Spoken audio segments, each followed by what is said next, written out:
It's episode 45 of the Digital Marketing Masters podcast. Welcome to the show. I am Yolanda Rose, digital marketer, and I help small business owners generate leads and sales online. Thanks for joining me today. And if you have not listened to my last episode, I spoke to you about 5 video trends that are really big in 2019 that are likely to continue in 2020. So if you haven't considered these ideas as yet and to incorporate this into your marketing, you should go listen to that episode and see how you can get started with these ideas in your video marketing to extend into 2020. Now, there's a lot of noise going in the background. I'm not in a war zone. It's actually a Diwali. It's the Indian Festival of Lights, and it's time for lots of color and lots of fireworks. So that's what you're hearing in the background. So do not be alarmed. I'm not in a war zone or anything like that. If you're a digital marketer and you're online all the time, you're looking at new marketing ideas, the latest trend to hit digital marketing has been TikTok. Now, I am playing with it. I have not mastered it as yet. So I'm not going to even attempt to explain what it is about and the strategies that you can use to grow your business online. I'm going to get the masters to do it. Actually, I've seen this really nice clip online with Gary Vaynerchuk, and he spoke to, I think it was the COO of TikTok, and he's going to explain to us. It was the VP of TikTok actually, and he's going to speak to us about this platform and how it's working. And if you are into that 18 to 25 age demographic, that's what your business or brand is targeting, you need to listen to this episode.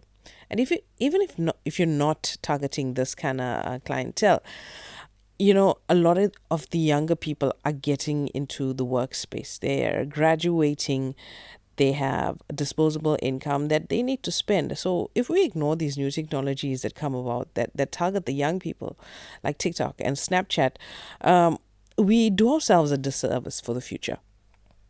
And I like to explore these new technologies when they come out, because I like to, even though most of my business don't target these young adults, but it's a nice platform where you can nurture them, and as they progress to the other life stages, they'll be ready to buy from me. So don't ignore TikTok, don't ignore Snapchat. So let's jump into that interview with Gary Vaynerchuk and Blake Chandley, the VP of TikTok, and we're going to see what this technology is all about. What was the biggest aha? You were at Facebook for a decade. Mm-hmm.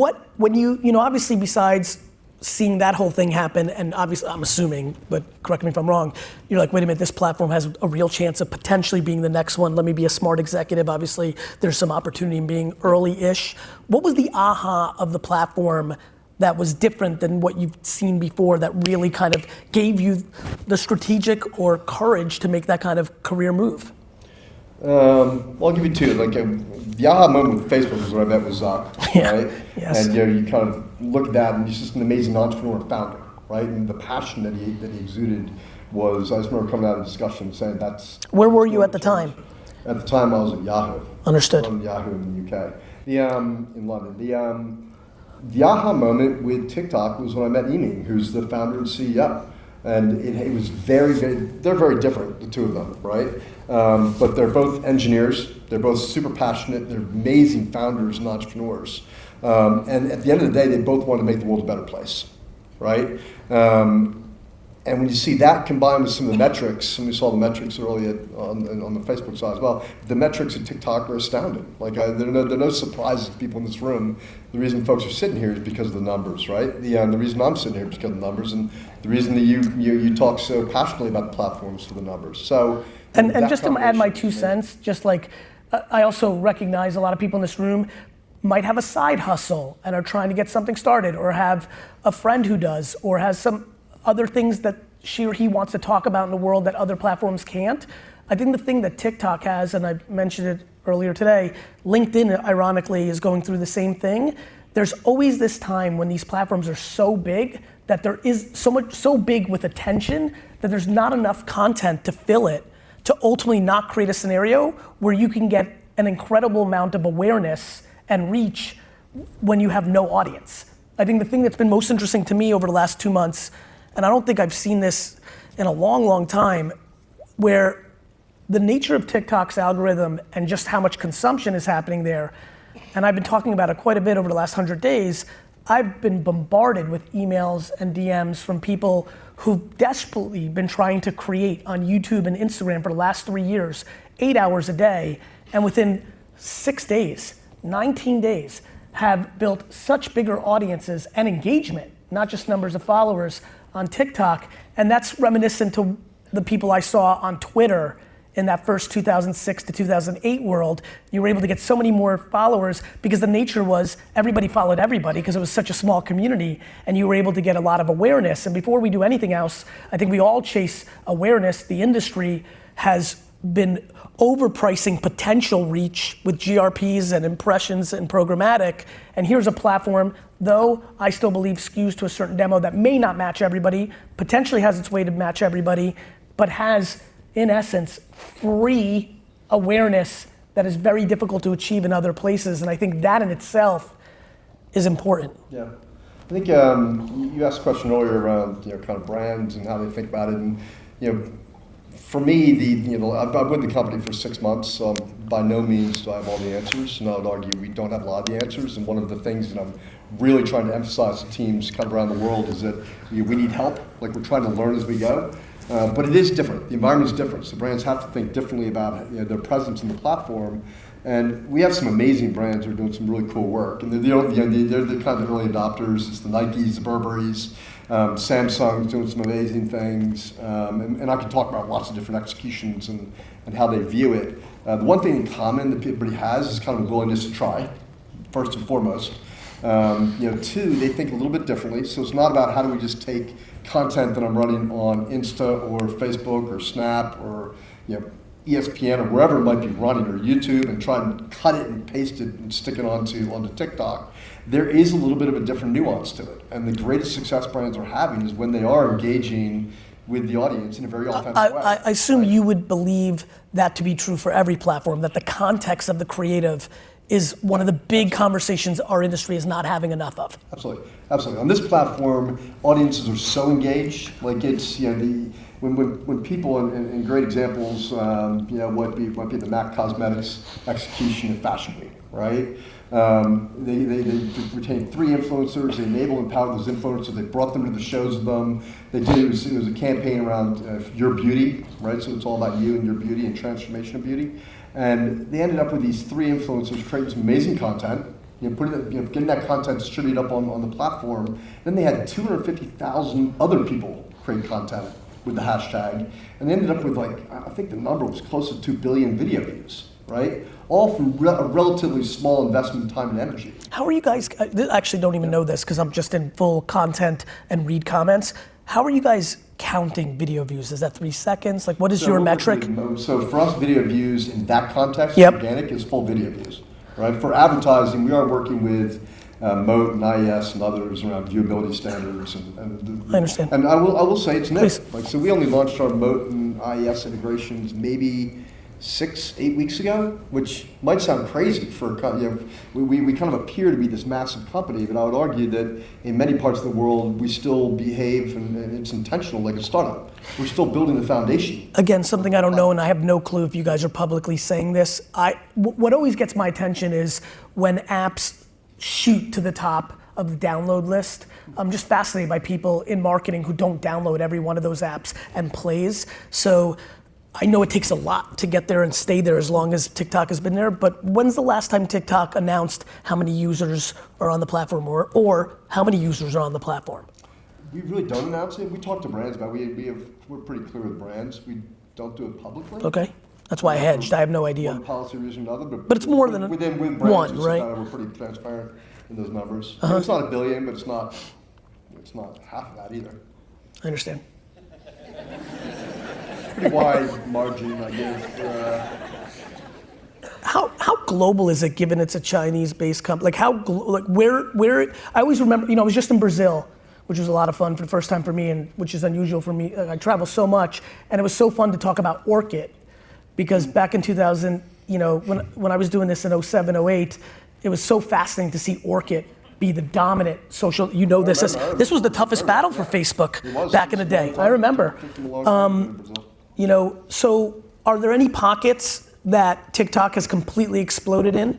You know, I'm always fascinated by the global thing, like Twitter, like it's stunningly a non-player in Germany, for example. Like, I'm always fascinated by the global dynamics. Has there been a market where TikTok has completely exploded recently, or anything interesting to share for context? Yeah, I think it is global, and so we're seeing similar growth all over. Whether it be the Americas or parts of EMEA, or India's been exceptional. Yeah, in terms noticed of growth.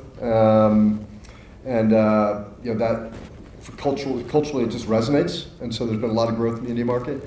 But other parts of Asia as well. TikTok doesn't exist in China. It's autonomous from the Chinese side of the business. We run it outside of the Chinese market. We run it very locally. So the business in the U.S. is run by teams in the U.S. The business run, the European business is run by teams in Europe. But it is pretty. It's pretty around the world. It's pretty common. I mean, I think the big thing is what's interesting is people always say, what's the difference between you and Facebook or Instagram or Twitter or Snap, whatever it might be? And I would say that some of those platforms are very much they're social networks, right? And that's the world they live in. And we do get bucketed into social, but I would argue we're not a social network, right? It's because at the end of the day, my content isn't necessarily, I don't care with my friends and family. As a matter of fact, I'm not connected to any friends and family on TikTok. But is any social network playing that game? What, being connected to friends and family? Yeah, I mean, the evolution of, people are creating Finstas and like secondary things, but the reality is all of this has opened, it's really fascinating to watch it all happen, right? Yeah. I mean, the notion of a place for friends and family has, for a far majority of consumers, is now their text messaging or their WhatsApp. I mean, TikTok in its execution as a social network has massive similarities to, an Instagram, for example. I guess I'm probably a little bit skewed on Instagram and Facebook because that's where I grew up, right? Sure. And being part of that family, you're deeply involved, and so my experience on those platforms is very much friends and family, and then obviously brands. Whereas my experience on TikTok is very much around the content. Right, so it's a content draft. What's interesting about that though is when you look at a 14 or 15-year-old, a lot of them, that is their friend network. It is being controlled by a parent to allow just their friends and their camp friends or things of that nature. It's almost like where your starting point is becomes your friend network, then it evolves, and then it's interesting to watch people maintain a place for their friends, and it's just the evolution of when you get into a platform. Yeah, well, I think it's interesting. It's interesting. You're right. I mean, Gen Z is definitely coming up on TikTok as their platform. Right, yes. And so I was having dinner with my wife and younger kids maybe 2 weeks ago, and there were a couple probably seniors in high school, girls who were over in the corner doing some stuff. I said, "What are they?" I'm like, "They're TikTok, right?" And she's like, "What do you mean?" And sure enough, they were creating their TikToks for their friends, right? Of course. And then we were out in Vail having a hike, and there was a family, a family with maybe 10, 12, 13-year-old kids, mom, dad, and they were doing the same thing on the trail going up the mountain. They were just kind of halfway up the mountain, created a TikTok video, and my wife was kind of blown away by this. And then your kids, she was like, "Why would people do this?" And I'm like, "Well, it's just a different world." She grew up in the Facebook family as well, and then funny enough, 2 weeks ago, Tom Brady joins TikTok, and now all of a sudden she's downloading TikTok, right? She's like, "I love TikTok." I was like, "What's that?" I'm not engaging anymore. Fucking hate that dude. Yeah, like hate, like not even like polite claps that we were doing now. Like fucking hate you, bro. You can ask the next question. I'm not even excited anymore. Are you gonna leave the stage now? You're just super on tilt, man. My football life is the worst. At least you're not an Eagles fan right now. I would rip my fucking arms off to be an Eagles fan. You guys won a fucking Super Bowl 2 minutes ago. What the fuck? I haven't even been to one. Yeah, thank you. I will. I'm gonna fucking make sure of it. Exactly. You can win the Super Bowl. What else? So I want to talk a little bit about the creator ecosystem. Okay. They're all developing content on YouTube and on Instagram. Like they're doing it across all the platforms, right? And the one thing they say is when they launch on TikTok, it just goes fast. Like the content, for whatever, it's not restrained by the social graph or whatever you want to call it, right? That when it pops, it just goes really There's so fast. much attention on your platform right now. I mean, it's not super complicated. It went really fast on Vine too. It went really fast on Instagram when Instagram didn't have enough creators making for it. This is one big game of supply and demand of content and the attention on the other side. Yeah, and it's gonna go really fast until the attention doesn't match the amount of output. It's just the same old game. This is one game played over and over again. And by the way, it went back to television, but in modern times, this is email marketing. Email open rates for very developed email newsletters in the 1996 to 1999 range had scary numbers like 80% open rates, 90% open rates, because nobody was emailing. You know, and we, you know, how many people here had email in 1997? Just raise your hands. Raise them high, because I want the kids to see this. Remember how we read every fucking email back then? And so there's this attention graph that plays out. And I mean, you intimately know this. This was what I was yelling about in 2009, 10, 11 about Facebook. I'm like, these pages, organic reach is remarkable. And I'm like, and it will go away.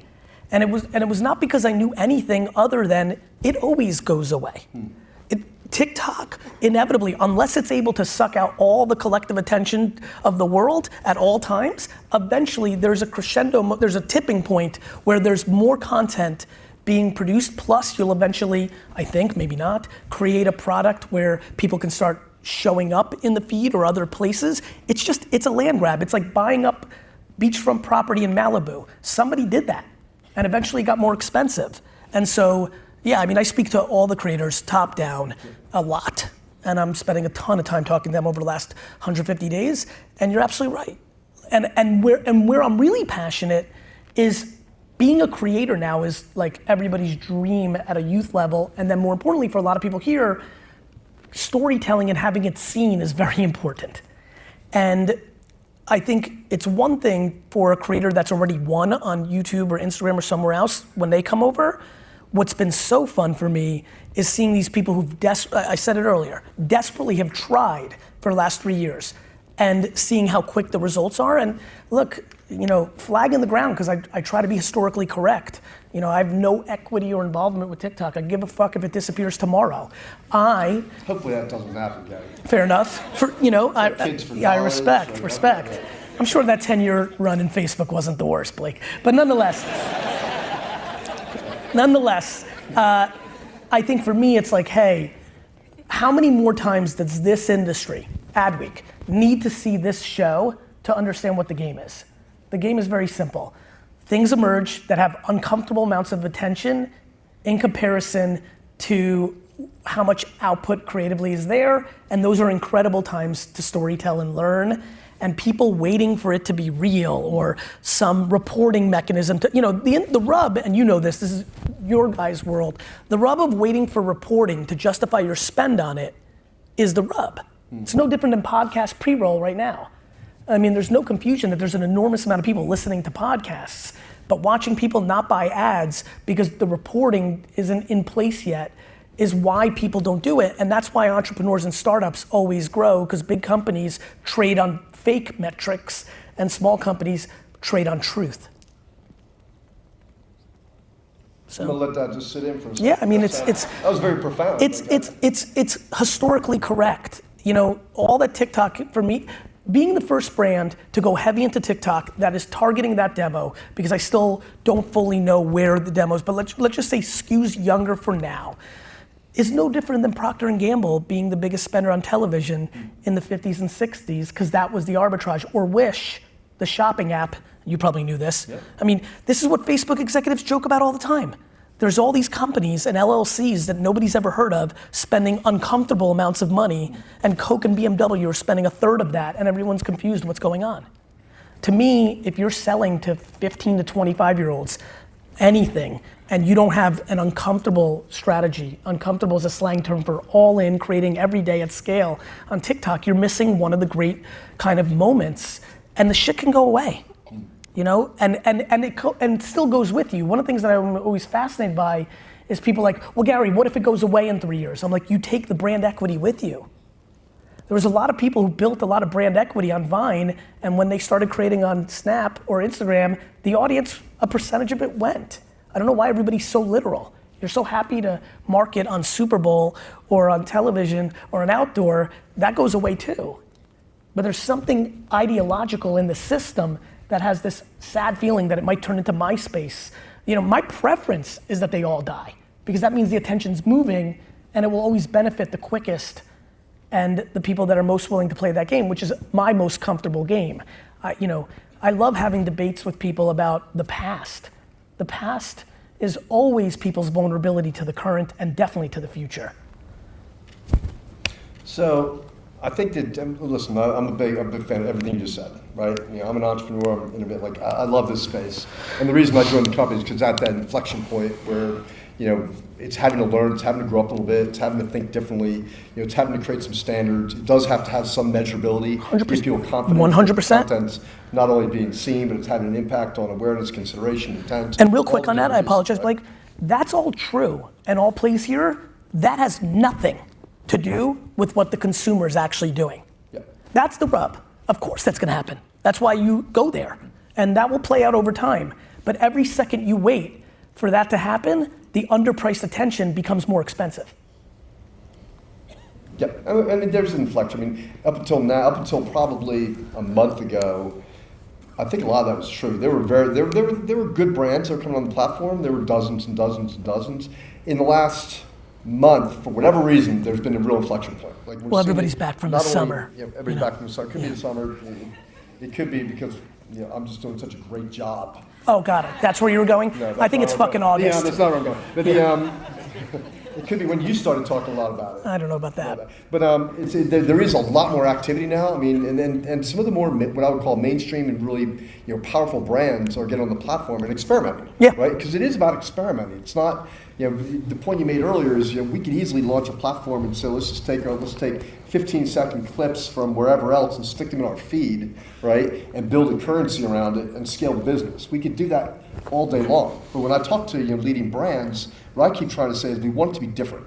We want brands to be really this first-class citizen in the graph, so that when people see the content, they actually engage with it. Right? They engage with it and they become connected to it. Where your rub is as a platform has been historic, which is getting brands to be contextual creatively is the rub. It's hard.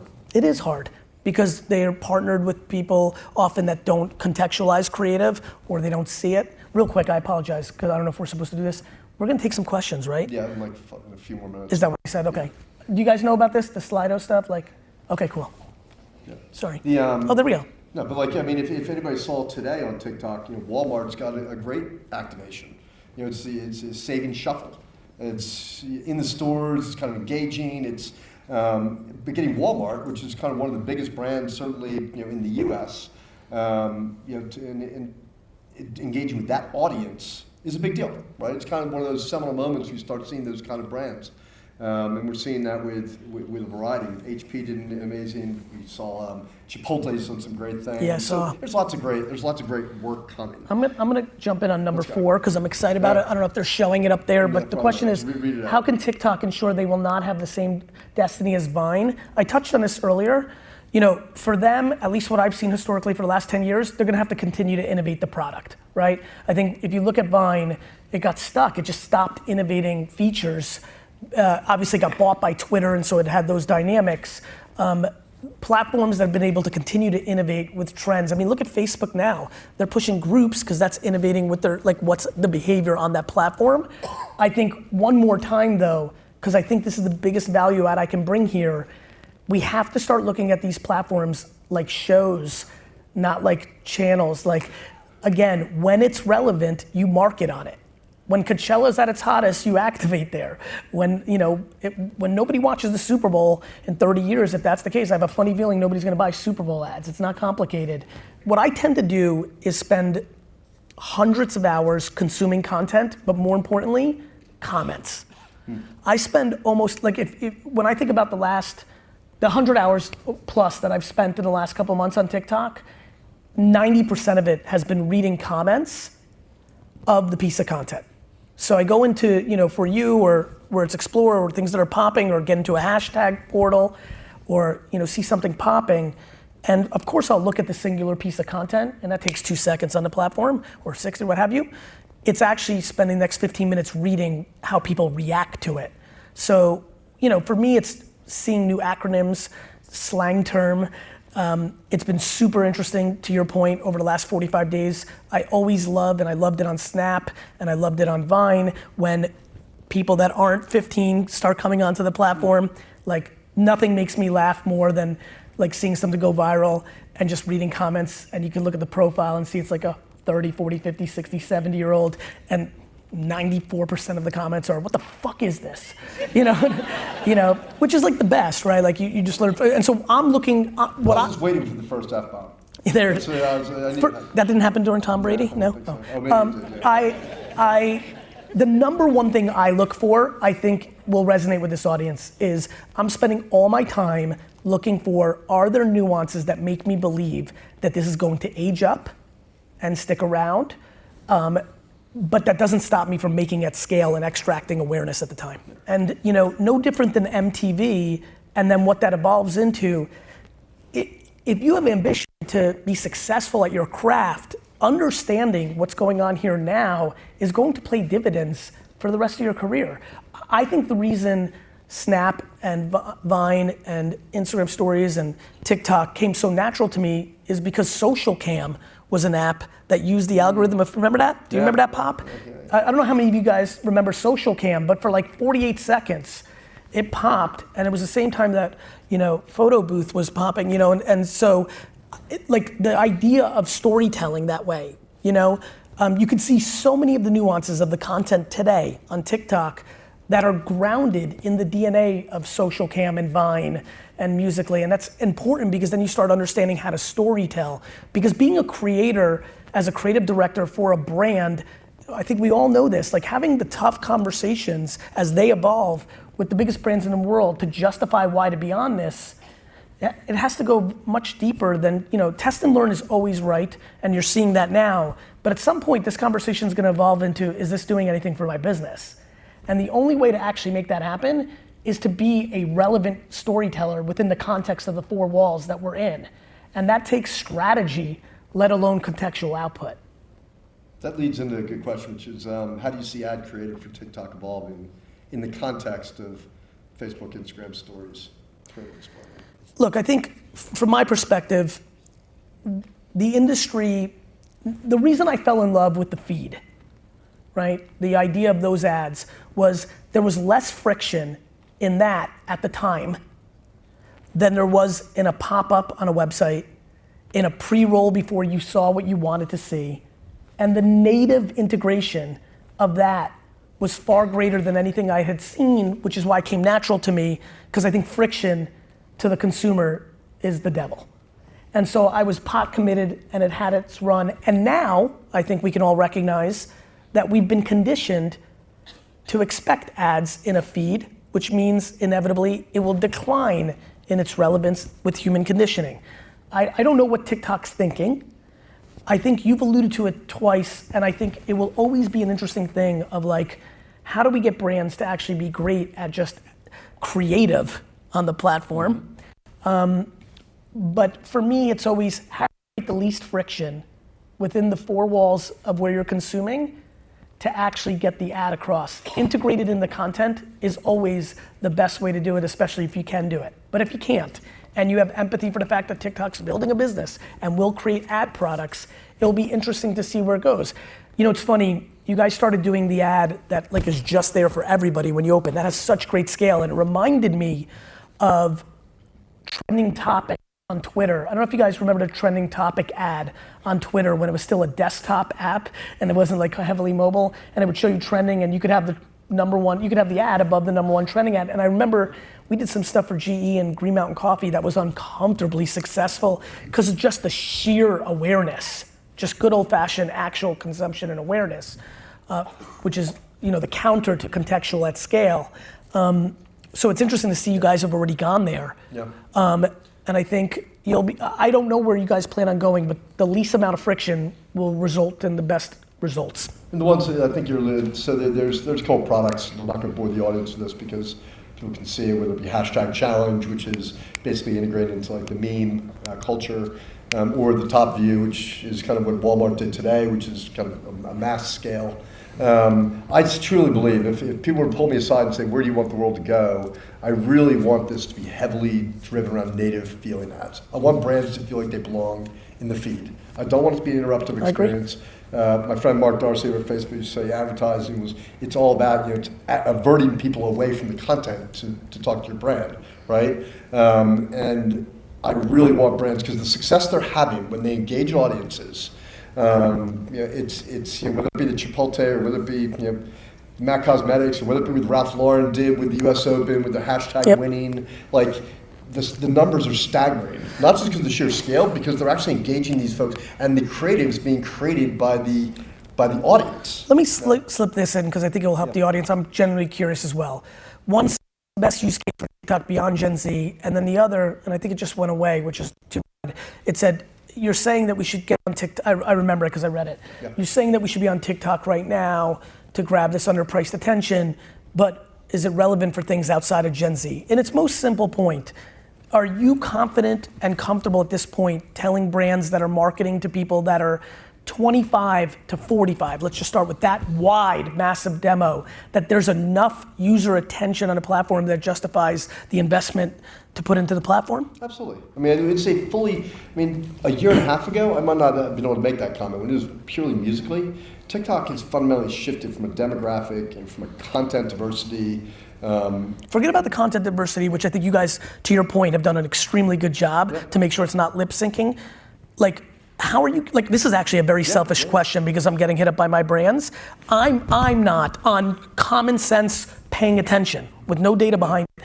I'm not comfortable saying, hey, you're targeting 30 to 38 year olds and we should really be spending real time and money on this platform to extract attention, to create consideration.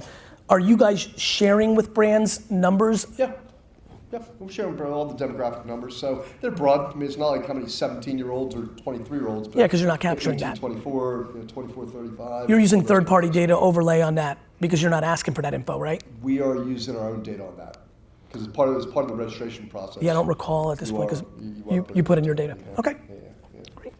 Well, with 7 seconds left. Awesome. I'll leave it at that.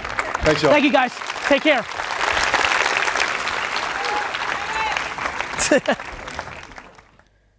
So I hope that this interview has given you some insight. We're going to be talking about TikTok in the future for sure. But that's it for now on TikTok. So I'll talk to you next week on the Digital Marketing Masters podcast.